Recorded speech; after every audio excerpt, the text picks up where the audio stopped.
মালিককে, জমিনের মালিককে, হায়াতের মালিককে, তোমারে আমারে বানাইছে কে? আমার আল্লাহ বলিয়াছিলেন, ও আজরাইল, তুইও নির্দোষ, আমিও নির্দোষ। কেউ তোর কথাও কইতো না আর আমার কথাও কইতো না। এক সময় মানুষ যখন মারা যাইব, কেউ কইব কারেন্টে শর্ট হইয়া মারা গেছে, আবার কেউ বলবো গাড়ি অ্যাক্সিডেন্টে মারা গেছে, আবার কেউ বলবো এই রোগে মারা গেছে। কিন্তু আল্লাহর কথা কেউ কইতো না, আজরাইলের কথাও কেউ কইতো না। কিন্তু যার হায়াত যেই পর্যন্ত দিয়েছিলেন সেই পর্যন্ত সেই দুনিয়াতে থাকবে। হায়াত যখন শেষ, কোনো না কোনোভাবেই দুনিয়ার থেকে বিদায় নিবে, কিন্তু দুনিয়ার জমিনে থাকতে পারবেন না।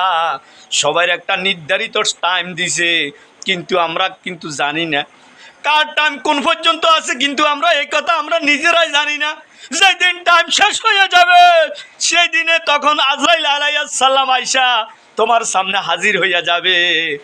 তখন আজরাইল আলাইহিস সালাম যখন তোমার জান কবজ কইরা নিয়ে যাইবে, তখন তুমি লাশ হইয়া যাইবা, আর তুমি জমিনে থাকতে পারবা না। তোমার হায়াতও শেষ, বাহাদুরিও শেষ। দুনিয়ার জমিনে থাকতে তুমি তো অনেক রকমের খেলা। কখন কুরবানির সময় আসে তখন আমাদের দেশে ফ্রিজের গতি, খালি উর্বগতি। এমন দামও ফ্রিজ আর দোকানে যায় জানা, আর ফ্রিজ কিনাও যায় না। কিন্তু কিনা জানা এই কারণে আমরা কি করি, যখন কোরবানি দিই আর কোরবানির গরুর গোস্তগুলো আমরা সবাই নিয়ে কার ফ্রিজের ভিতরে ঢুকে রাখি। কিন্তু ফ্রিজের ভিতরে ঢুকে রাখি ভাই, কোরবানির নিয়ম হইল এই কোরবানির গোস্তগুলো আমরা প্রতিবেশীকে নিয়ে, প্রত্যেককে নিয়ে আমরা ভাগে যোগে এইটারে একসাথে খাই এবং 2-3 দিনের ভিতরে খাই, এটারে শেষ করে দেওয়া। কিন্তু আমরা শেষ করি না, আমরা কিন্তু ফ্রিজের ভিতরে ঢুকে রাখি। এই ফ্রিজের ভিতরে ঢুকে রাখি, কিন্তু বছরের পর বছর এবং মাসের পর মাস আমরা এটা ওই বসে খাইতে থাকি। তাইলে এই বসে খাইলে তো আমরা কিন্তু ওই বাজার থেকে আনিয়ে ফ্রিজে রাখতে পারি, কিন্তু আর তাইলে কোরবানি দেওয়ার কাম কি?